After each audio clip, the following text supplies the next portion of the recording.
শীত মানেই ভিজানো পিঠা, আরও যদি হয় মাটির চুলায় মায়ের হাতের রসে ভিজানো পিঠা, তাহলে তো কোনো কথাই নেই।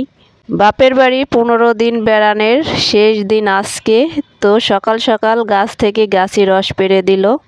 সকাল সকাল কাঁচা রস খেতে কার কার ভালো লাগে। খেজুরের রস কিন্তু সকালে খেতে অনেক বেশি মজা। কাঁচা রসটা জ্বালানোর পরে এই কালারটা আসছে। এই কালারের রসও আমি একটু উঠিয়ে খেলাম। আমার কাছে এই রসটা খেতে অনেক বেশি ভালো লাগে। কাঁচা রসটা যেহেতু বেশি মিষ্টি হয়ে সারে নাই। আমাদের এই দিকে খেজুরের রসটা একটু দেরিতে কাটে, এই জন্য আজকে প্রথম আমি খেজুরের রস খেলাম। এই দিকে কিন্তু আমার মা চালের গুঁড়ি করে পিঠা বানানো শুরু করে দিছে।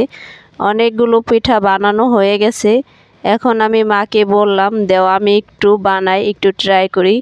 এই চিতই পিঠার গোলাটা কিন্তু গোলানো অনেক বেশি রিস্ক। ঠিকঠাক মতো না হলে কিন্তু চিতই পিঠাটা সুন্দর মতো হয় না। অনেকেই কিন্তু চিতই পিঠা বানাতে পারে না, অনেক পিঠাই কিন্তু পারদর্শী।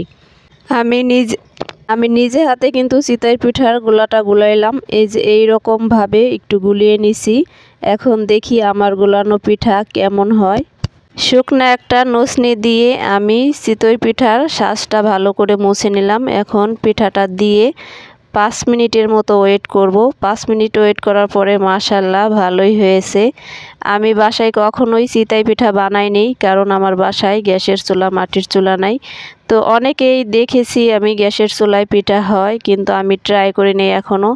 ইচ্ছা আছে যে একটা শাঁস কিনে আমি গ্যাসের চুলায় পিঠা ট্রাই করব। চিতই পিঠা এটাই আমার বানানো হয় না।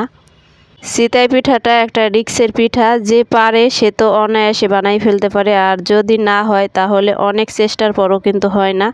আমার মা কিন্তু পিঠা এক পাতিল অলরেডি ভিজাই ফেলছে। এখন আমি ভাবলাম আমি যেহেতু একটু ভিডিও করব, এই জন্য আমি একটু ভিজালাম। এই পাতিল পিঠা আমি বাসায় নিয়ে আসব, এই জন্য আমি কয়েকটা পিঠা ভিজাই নিছি। বাসায় কিন্তু আমি চলে আসছি। এখন দেখেন পিঠার পাতিলটা এখন আমি একটু কেটে দেখাবো পিঠাগুলো কেমন হয়েছে। সবার হাতের ভিজানো পিঠা কিন্তু আমি খেতে পারি না। আমার ছোট খালার হাতের ভিজানো পিঠা, আর আমার মেজো চাচি আর আমার মা, এই 3 জনের পিঠা আমি খুব বেশি পছন্দ করি। পিঠাটা কিন্তু অনেক সুন্দর ভিজেছে। তো এখনও গরম আছে, গরম গরম আমরা 2 মা মাইজি 3 পিস খেয়েছি। তো রেখে দিলাম এইভাবে সকালের জন্য। সকালে দেখেন এই অবস্থা হয়েছে। এখন আরও বেশি পিঠাটা ভিজেছে আর কালারটাও চেঞ্জ হয়ে গেছে। রসে ভিজানো পিঠার কোনো তুলনা হয় না, কারণ রসের যে একটা ঘ্রাণ আর ফ্লেভার, ওইটায় কিন্তু মনটা একদম ভরে যায়।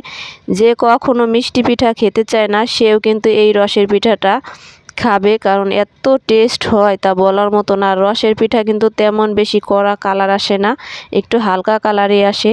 পিঠাগুলো অনেক সুন্দর ভিজেছে আর অনেকগুলো পিঠা হয়েছে।